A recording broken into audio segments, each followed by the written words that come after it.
आगे बढ़ो, मराठवाडा बहुजन विकास आघाडीचा, मराठवाडा बहुजन विकास आघाडीचा, मराठवाडा बहुजन विकास आघाडीचा।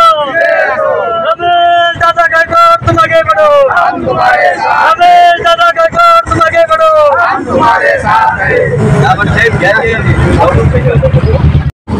तो निवाडा लवाद जो आपला पाण्याच्या संबंधाने जो लवाद नेमला होता त्या लवादानं आम्हाला 180 TMC पाणी मराठवाड्याला मध्य गोदावरीला दिलं, परंतु ते पाणी अलीकडच्या काळामध्ये 2003ला त्यांचं 115 TMC होतं नगर नाशिक, जे 196 मध्य गोदावरी आणि मध्य गोदावरीमध्ये असताना या ठिकाणी 2003ला आणि 4ला दुष्काळ पडल्यामुळं मराठवाड्यातल्या पाण्याची मोजणी झाली आणि मोजणीमध्ये 157 TMC पाणी भरलं। त्यामध्ये 143 TMCचे धरणं त्यांनी बांधले आणि 143 TMCचे धरणं बांधल्याच्यानंतर या ठिकाणी फक्त 14 TMC पाणी शिल्लक राहील आणि म्हणून समन्यायी पाणी वाटपाचा कायदा झाला।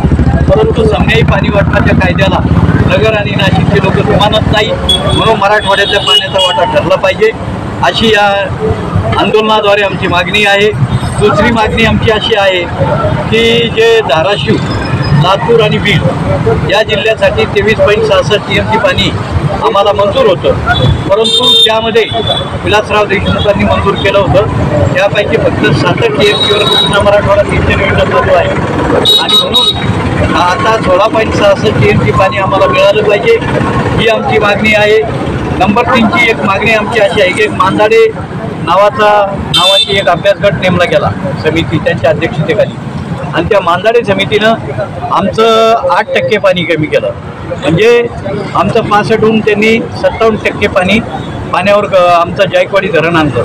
म्हणून की अभ्यास गट जो आहे तो त्वरित रद्द करावा आणि या गटाच्या शिफारशी राज्य सरकारनं मान्य करू नये आणि आमचं जे 41 TMC पाणी त्यांनी पळवलं त्या पाण्याची तूट जी झालेली आहे ती तूट भरून काढण्यात यावी।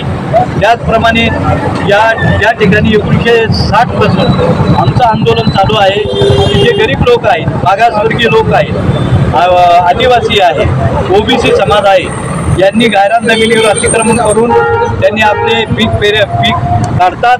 त्या पीक काढल्याच्या नंतर सुद्धा आमची नोंद तलाठी, मंडळ अधिकारी, तहसीलदार घेत नाही, म्हणून आमचा पुरावा तयार होत नाही।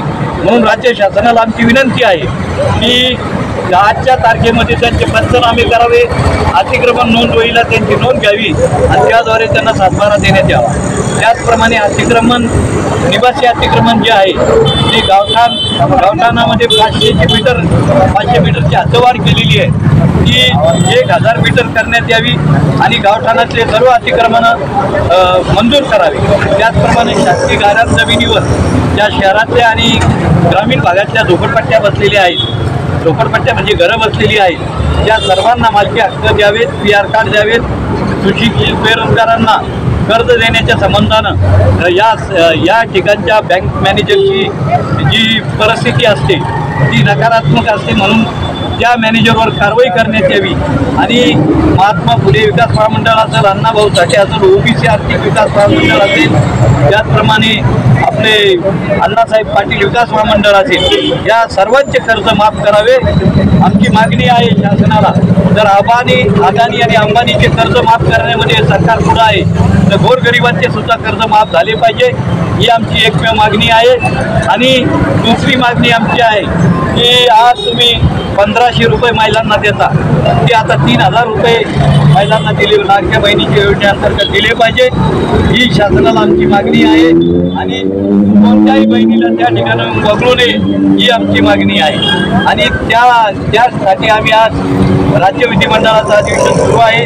राज्य विधिमंडळाच्या अधिवेशनाच्या निमित्तानं आम्ही सरकारला हे सांगू इच्छितो की मराठवाड्यामध्ये औद्योगिकरण होत नाही आणि मराठवाड्यात शेतकऱ्याच्या आत्महत्येचा आकडा मोठा आहे। 6 ऑक्टोबर 1975 नंतर एकही प्रकल्प या ठिकाणी आला नसल्यामुळे या ठिकाणी 60,000 शेतकऱ्यांनी 2024 पर्यंत आत्महत्या केलेल्या आहेत आणि म्हणून आमचं म्हणणं आहे देवेंद्र फडणवीसांना की त्यांनी जास्त लाड याचे करू नये विखे पाटलाचे।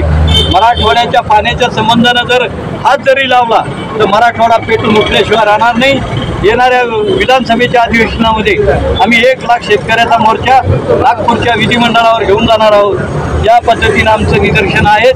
आज आमचा इशारा आहे या सरकारला, देवेंद्र फडणवीस, भारतीय जनता पार्टीचे एकही आमदार विधानसभेत मराठवाड्यातून जाणार नाही याची 100% आमची खात्री आहे। आणि म्हणून तुम्ही जर आमच्या पाण्याच्या संबंधानं भूमिका घेत असाल तर हे काही चालणार नाही। महाराष्ट्राच्या विधिमंडळामध्ये आमचे जरी लोकप्रतिनिधी बोगस असतील मराठवाड्यातले, ते आवाज उठवत नसतील किंवा स्वार्थी असतील, परंतु या ठिकाणची जनता हे आंदोलन हातात घेईल आणि या राज्य सरकारला दाखवून देईल पुढच्या काळामध्ये आमचा मुख्यमंत्री झाला पाहिजे मराठवाड्याचा, या दृष्टीने आम्ही प्रयत्न करूया। हे देवेंद्र फडणवीस यांनी या ठिकाणी शेतकरी आल्या ते जलसंपदा मंत्री झाल्यापासून जवळपास 12,000 शेतकऱ्यांनी आत्महत्या केल्या मराठवाड्यात। त्यांना काही वाटलं नाही। रोजचं आमच्या इकडं 3 ते 5च्या ॲव्हरेजमध्ये शेतकरी मरतो भूमीशी, त्याप्रमाणे जर शेतमजूर किती मेले असतील याचा नेम नाही। आणि म्हणून राज्य सरकारला आमची विनंती आहे की मराठवाड्याला प्रामुख्यानं अर्धा निधी दिला पाहिजे राज्याचा आणि मराठवाड्याचा अनुशेष भरून काढला पाहिजे पाण्याचा, सिंचनाचा। आमचे 72,000 कोटी रुपयाचा आमचा सिंचनाचा अनुशेष आहे। आणि म्हणून राज्यातल्या सरकारला आमचं म्हणणं आहे की जर हे होत नसेल तर या सरकारला या ठिकाणी राज्य करता येणार नाही।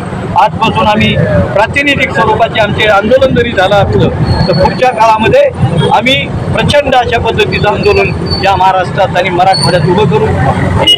आणि महानगरपालिकेचे जे आयुक्त आहेत जी श्रीकांत यांनी मुद्दाम दलित वस्त्यातले अतिक्रमणा तोडलेले, म्हणून त्यांच्यावर ॲट्रॉसिटीज कायद्यान्वये, खऱ्या अर्थानं त्याच्यावर ॲट्रॉसिटीज कायद्यान्वये गुन्हा दाखल झाला पाहिजे। ते काल चिखलठाणा येथे बाबासाहेबांचा पुतळा हटवण्यासाठी त्या ठिकाणी गेले होते। त्याचप्रमाणे त्यांनी डॉक्टर बाबासाहेब आंबेडकर प्रवेशद्वार जे आहे संजयनगर कुटुंबवाडीचं ते तोडलेलं आहे। आमच्या गोरगरिबांचे घरं उद्ध्वस्त करण्याचं हे सरकारचं पाप आहे आणि म्हणून जी श्रीकांत याच्यावर कारवाई झाली पाहिजे आणि लोकांना पर्यायी घरं दिली पाहिजे ही आमची मागणी आहे।